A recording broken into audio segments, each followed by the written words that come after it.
Pekan busana New York Fashion Week akhirnya digelar dengan fashion show secara fisik setelah hadir secara virtual tahun sebelumnya.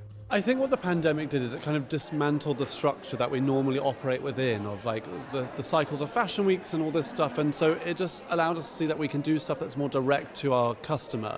Sebelum New York Fashion Week pun, Fesyen juga mencermati dampak mendalam pandemi bagi dunia fashion pada kantor berita Reuters. I mean, it was a wild year in terms of we're a party dress brand and parties were like illegal.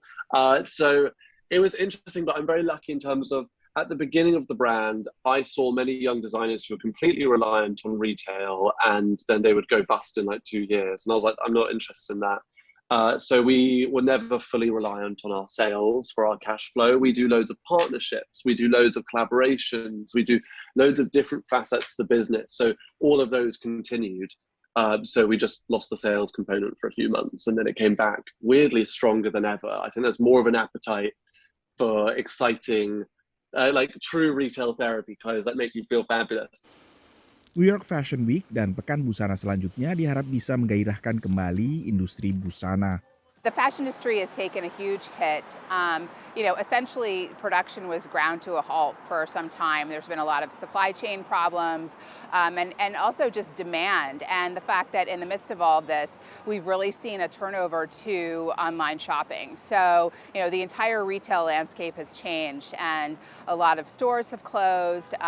Designers are being forced to kind of think about how they can create businesses for themselves, direct to consumer, and also kind of beef up their online channels and figure out how to reach people directly.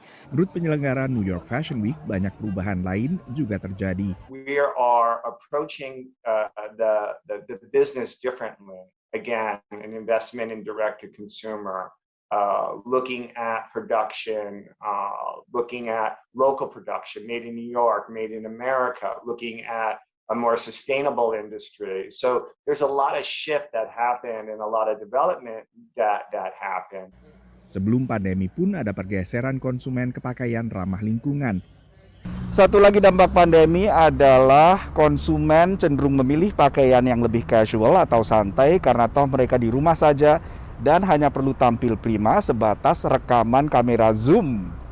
Tapi dengan pelonggaran, berbagai pembatasan dan dimulainya kembali aktivitas di luar rumah, maka banyak konsumen kini juga kembali lagi memperhatikan penampilan dari kepala hingga ke kaki. Dari Washington DC, saya Nova Purwadi dan tim VOA.